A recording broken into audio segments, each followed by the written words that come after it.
Welcome to the Peak Revival podcast. My name is Vesta, and today we're going to have a conversation about girlfriend conversations and dinner party realizations.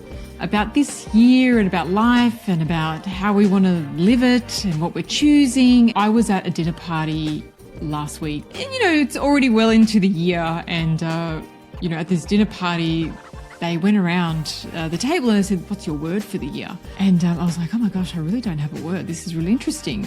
I had a theme for the year, but as everyone was going around the table and talking about what they wanted, it was really interesting. There was women saying they are just not tolerating things anymore that they've tolerated in the past, being more authentic and speaking up and things like that. So it was really interesting.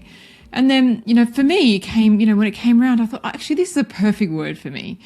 My word was rebuild, because last year, everything went wrong, and it was kind of like the slate was cleared, right? And so it was, about beginning again or rebuilding. And so rebuilding came to me because rebuilding my body after my leg break or ankle break, but also other things, rebuilding other things. And that was really interesting. And so listening to what everyone had to say and what they were going to do differently, there was a really common theme I found where it was really about being more authentic and choosing yourself and designing life in the way that works for you. Last year was also the year of the snake. If you follow the Chinese astrology, which I'm not a big Chinese astrology follower, but certainly for last year, I didn't find out until towards the end of last year.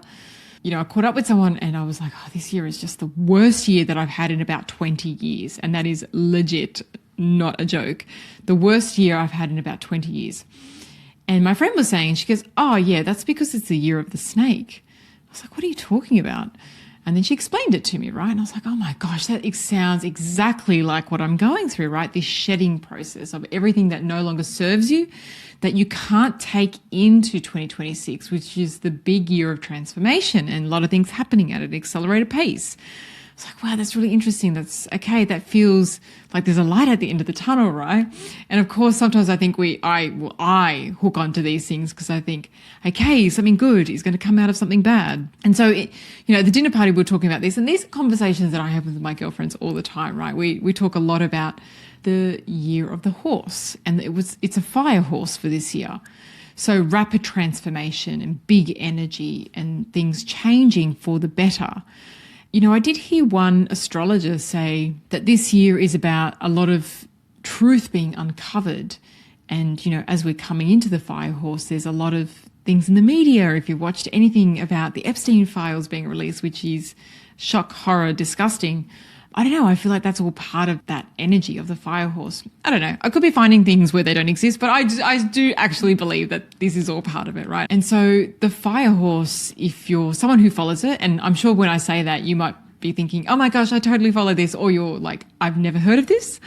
The shedding off from last year was an important part of the process to create what we're going to create this year, which then kind of brings me to the next question, which is, what am I going to create for this year, right? I'm rebuilding through this process, and I'm only having this conversation because maybe it's going to spark some ideas for you, which I think this is an important conversation to have with yourself. I've been having a lot of realizations about patterns of mine that I haven't even noticed before, patterns that I've had for about 20 years. It's really crazy that I'm only just seeing so clearly now.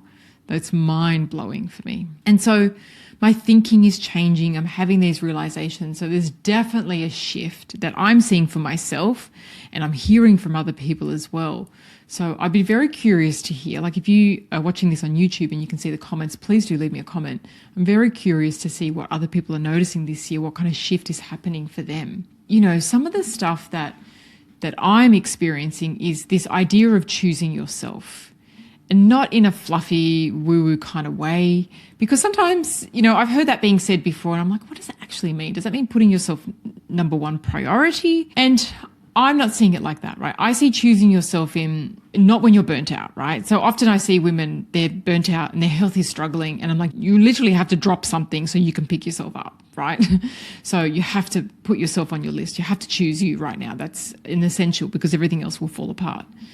But it's not in that way. It's not in a burnout way. It's like, how do I want to live? And how do you really want to live? What do you really want? Because I see today that the world is so different. The world is completely open.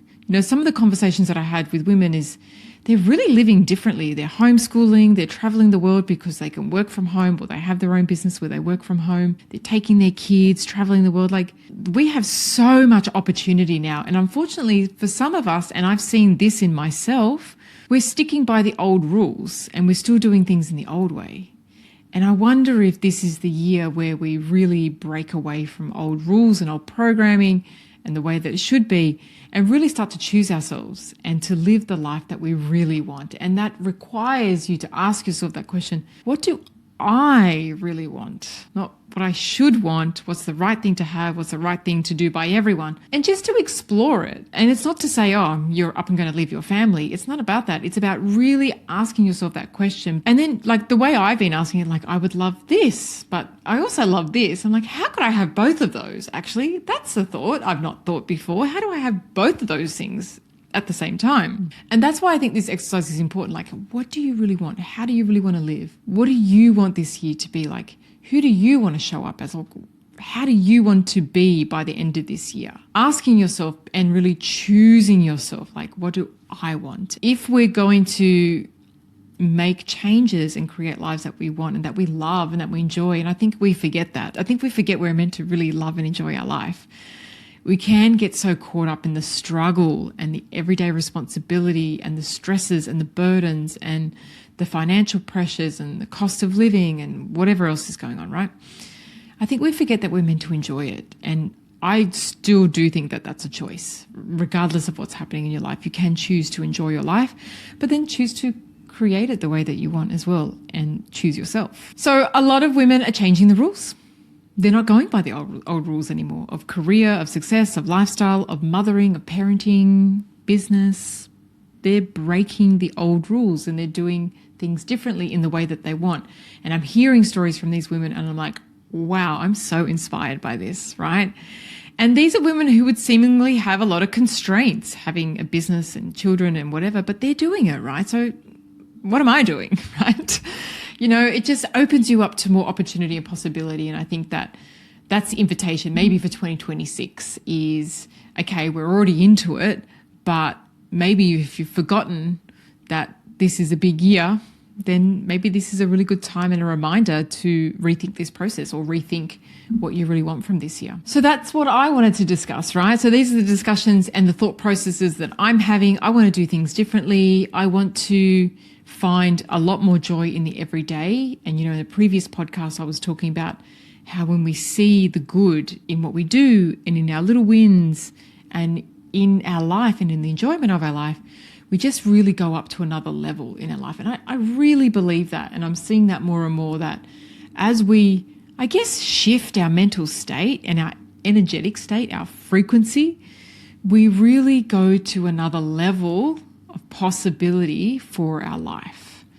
Like some people in the spiritual circles or in the quantum circles would say, it's a different lifeline. It's like a different timeline, right? You shift, like your life is going this way, and as you make these changes, simple changes, you actually shift yourself into a higher vibration or higher frequency or higher timeline where things look different and new opportunities are available to you. So that's kind of where I'm at. But I would love to hear, out of everything I've just said and the conversations I'm having with my girlfriends, what are the interesting conversations that you're having that you're going to create something new, or realizations that you're having about yourself, or maybe you're choosing yourself, or you're going to break the rules, the old rules. You're going to make your own rules now. Like, I'd love to hear that in the comments below.